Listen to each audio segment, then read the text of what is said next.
Your price is too high. How many times has a client said that to you? Well, if you're a freelancer or some sort of a service provider, you've probably heard that a million times. And for some, it can be really hard to convince clients that they're truly worth the money. When I started off as a freelance writer, negotiation really didn't come naturally to me. I was, and still am, kind of an introvert. But with experience, I realized that there's nothing on earth that can't be negotiated. And that alone allowed me to create a thriving freelance writing business. If you want to learn how I did that, make sure you check out my free ebook on how to make your first $1,000 as a freelance writer. The link is in the description below. With that said, in this video, I'm going to be teaching you about the 3 types of clients that are going to be reluctant to pay you your price. I'm also going to go in depth about how to tackle each of this type. But before we get into that, make sure you give this video a thumbs up and subscribe to this channel so that you can be notified when I upload new content. Type 1. The client that just doesn't think you're worth the money. This is the most common type of clients that would be reluctant to pay you. They just don't think you're worth the time and the investment. But that doesn't mean you should pull out of the deal. What you need to show is that you certainly are worth the client's time and money. Now, what a lot of freelancers start to do at this point is that they explain how good they are at the service that they provide. And that is the worst thing that you could do. There is a famous quote in the marketing world that when someone goes out to buy an electric drill, he doesn't really want an electric drill. What he wants is a hole in the wall. He wants the benefit that he gets from that electric drill. And so instead of telling and instead of selling how good your services are, sell the benefits of your services. So in my case, as a freelance writer, it would be stupid of me to believe that clients hire me because they want something written. Honestly, clients couldn't care less about that. What they care about is how my writing can generate more business for them. And so when I'm trying to sell a client, when I'm trying to increase my value in front of his eyes, what I would say is that by having my services in his team, I would be able to drive more traffic to his blogs. I would be able to increase his click-through rates.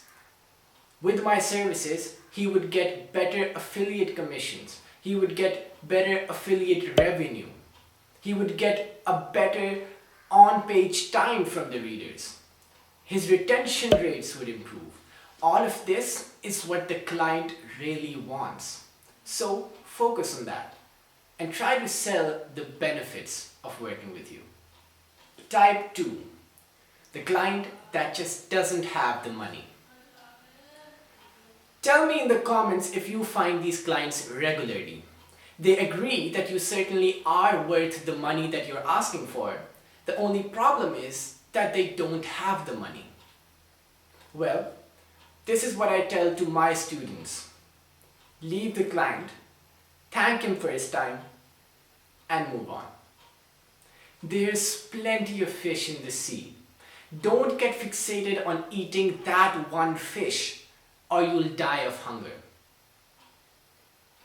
Now the funny thing is that a lot of times clients come up to me and ask for my rate, I quote it, and they think it's too much. And after a couple of months, those same clients that didn't have money back then come back to me and ask for my services again at the rate that I quoted. That is the power of convincing clients of your value. Type 3. Clients that are habitual negotiators. We all know a few people in our lives that are looking for discounts wherever they go. It's in their psychology. They win if they get a discount. And for these clients, I ask my students to assess whether they're actually worth their time. If the rate your client wants is far too less than what you're quoting, then I would certainly leave the client. As I said, there's plenty of fish in the sea. But let's say that what the client wants, the rate that the client wants, is pretty close to what you quoted. For example, if I quote $50 for an article and the client wants $40, in case I do have the time and I do want to work with this client, here's what I would say. Mr. Client, I understand your concerns about the rate, and I believe it's partially because I haven't proven my worth to you yet. How about we work on the first 3 pieces for $40 and have another meeting after that? I'd like to prove to you firsthand that my service is actually worth the amount that I'm quoting. And after that, I'd write 3 stellar articles for the client that he would love.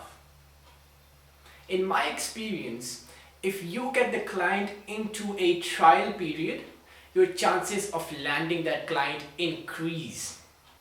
And so try getting them in the gate. Once they're in, the only way they're going to go back is if you really mess it up. So try starting a trial period and let the client win in that trial period.